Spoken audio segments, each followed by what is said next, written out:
السلام علیکم ورحمۃ اللہ وبرکاتہ۔ سامعین حضرات، آپ سن رہے ہیں راشد رضا وائس، حاضر ہوئے ہیں پھر بڑی خوبصورت حکایت لے کر۔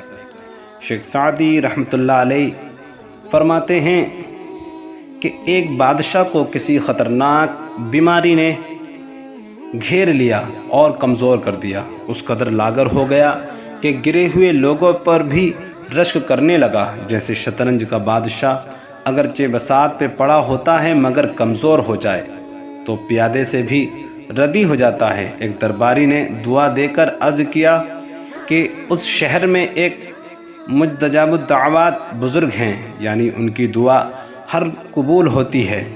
چنانچہ بزرگ کو بلایا گیا اور بیماری سے شفا کی دعا کی درخواست کی گئی۔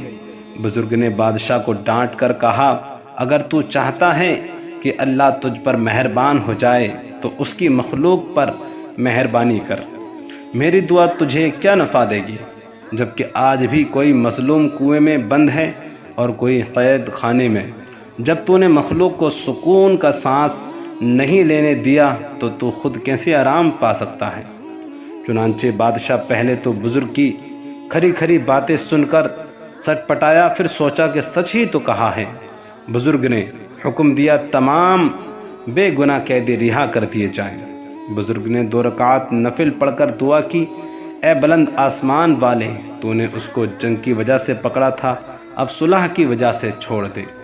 ابھی بزرگ کے ہاتھ دعا کے لیے اٹھے ہی ہوئے تھے کہ بادشاہ تندرست ہو کر کھڑا ہو گیا، خوشی سے ناچنے لگا اور حکم دیا کہ موتیوں کا خزانہ بزرگ پہ نچھاور کر دو۔ بزرگ نے فرمایا، بس بس ٹھیک ہے، رہنے دو، وہ مجھے اس کی ضرورت نہیں ہے، ذرا تو اپنا خیال رکھنا کہ پھر دوبارہ بیماری کی طرف نہ جانا۔ ایک بار گر کر اٹھنے والا دوبارہ بھی تو اسی جگہ پھسل سکتا ہے اور گرا ہوا ہر بار نہیں اٹھتا۔